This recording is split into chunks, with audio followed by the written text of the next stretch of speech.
안녕하세요. 김호준입니다.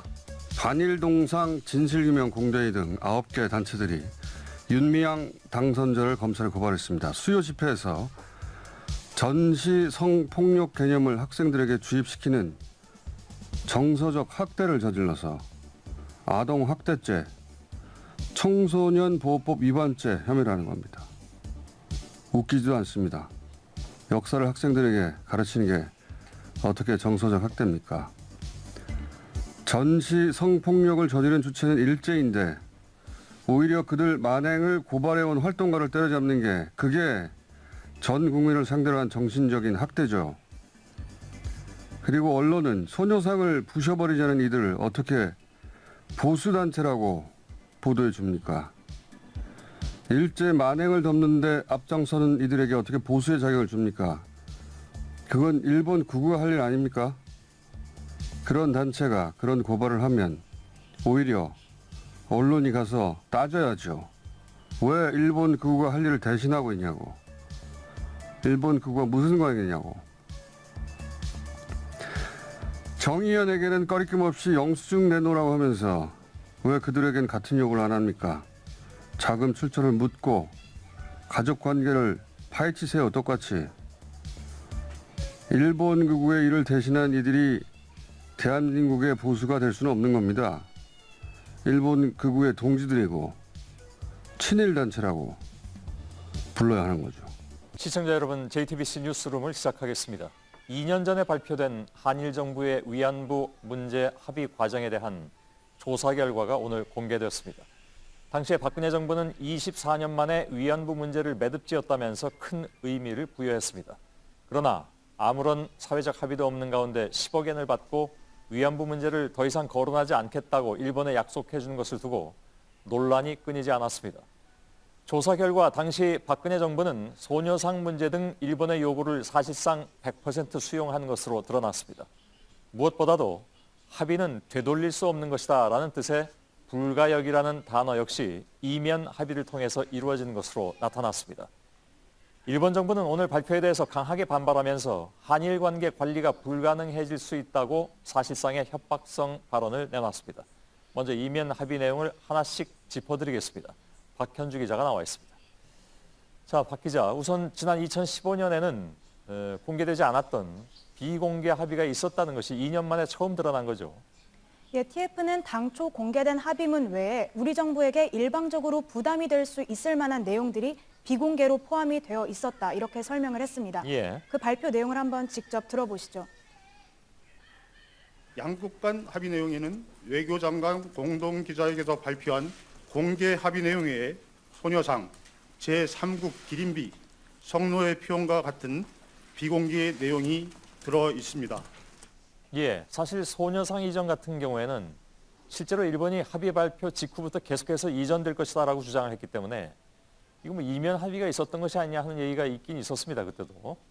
네, 그렇습니다. 당시 기시다 후미오 일본 외무상은 소녀상이 적절히 이전되는 것으로 안다라고 말을 했습니다. 예. 하지만 이 같은 내용은 당시 공개됐던 합의문에는 나와 있지 않는 내용인데요. 직접 한번 보시면요.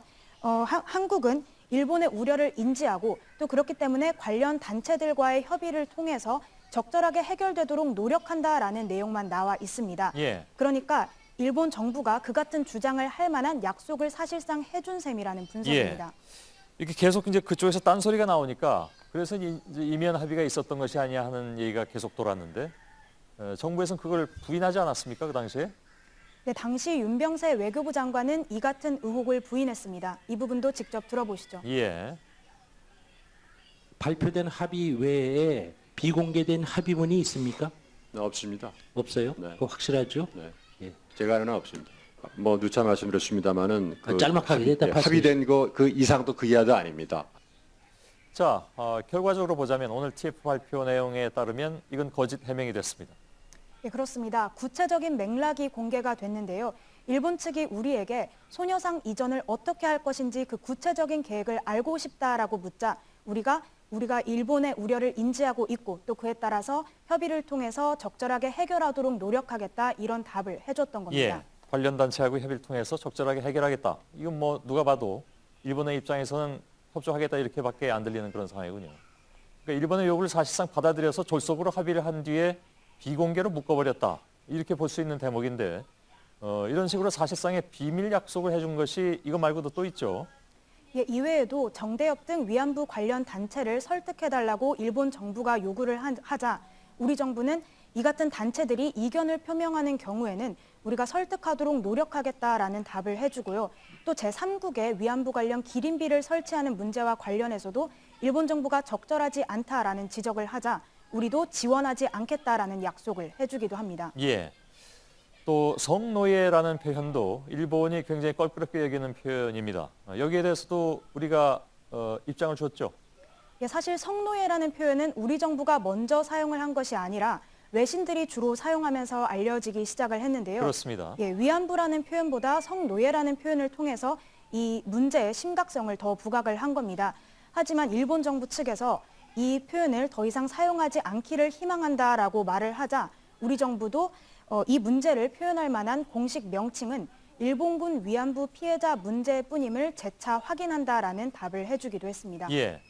이런 식의 합의가 나중에 문제의 소지가 될 수 있다는 것을 당시 정부가 정상적이라면 모르진 않았을 텐데 어땠습니까 그때? 예, 실제 당시 외교부도요, 내부 검토 회의를 통해서 이 같은 비공개 합의 내용이 부작용의 소지가 있다라고 보고 수정 혹은 삭제를 해야 한다는 의견을 내기도 했습니다. 예. 하지만 이 같은 지적들이 받아들여지지는 않았고 결국 그 비공개 합의가 그대로 체결이 됐습니다. 예. 그건 청와대가 이제 회담을 주도했기 때문으로 봐야 되겠군요. 예, 그렇습니다. 외교부의 의견은 언제까지나 그 실무선의 의견이었고 실제로는 청와대의 결정에 따라서 모든 것이 좌우됐다 이렇게 볼 수 있습니다. 예. 가장 논란이 됐던 것 그 당시에 뭐 여러 가지가 있었습니다만 10억에는 대체 왜 받았느냐? 그러니까 그 정도 돈으로 해결된 문제가 아니지 않느냐? 이 부분이었는데 이건 이번 조사에서 어떻게 나왔습니까? 네, 말씀하신 대로 그 일본 정부가 출연한 10억엔 이것도 이번 TF의 조사 대상이었는데요. 예. 명확한 객관적 기준에 따르지 않은 것으로 확인이 됐습니다. 실제로 법적 책임을 묻지 않기로 하면서 실제 피해에 대한 법적 산정이 아닌 그저 주먹 구구식의 논의만 이뤄졌던 건데요. 특히 피해 할머니들에 대한 의견 수렴은 전혀 없이 이 금액이 책정이 된 것으로 이번에 확인이 됐습니다. 예. 위안부는 매춘이다. 강제징용은 없다. 이게 주장의 두 축이거든요. 그런 단체가 이야기하는 게 이거 두 개예요. 이런 단체를 어떻게 보수단체라고 불러줍니까? 이스라엘 기자가 나치 수용소는 없다. 인정청소는 없다. 그런 주장을 하는 네오나치를 이스라엘 보수라고 부르면 비웃습니다. 다른 나라에서.